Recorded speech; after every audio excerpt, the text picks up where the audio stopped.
हम पाड़े जी के साले के कर मजाले बच्चे हमारा में डाले। होइए बाबू हम पाड़े जी के साले के कर मजाले बच्चे हमारा में डाले। रंग पिचकारी लेके घरे जाए बउआ। अरे आइल बानी पुरान कहा का प्यार। अरे ना हमर दे होली के अरे आइल बानी पी के हम देसी पबुआ। रंग दे हम लहंगा है लखनऊआ।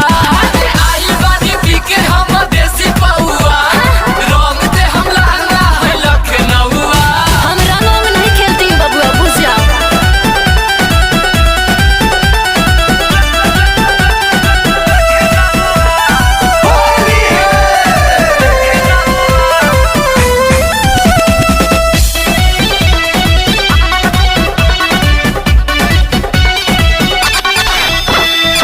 होली है आज भरे बुरा न माना।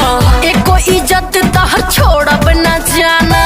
भीतर से गौच अरे जा। फेरी टू मौच बाड़ू। ओहो। गदरल जवानी तू हर माल कचा कच बाड़ू। सचो अरे हाँ हो पिचकारी कसम।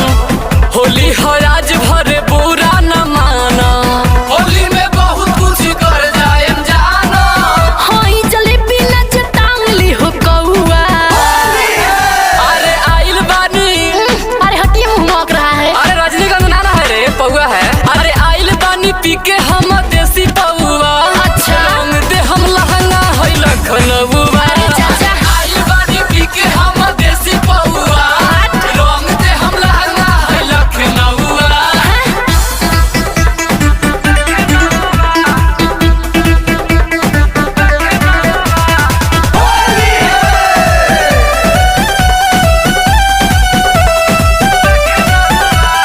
मना बुना प्यार से तो करे बरियारी।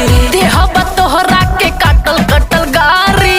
मजा ना वेश कर हाँ। तनी सा टेस्ट कर। अरे जा। फेरू ना कहब कबो आज रजेश अरे कर। सब पूछता। केतना ले खिलता रंगवा।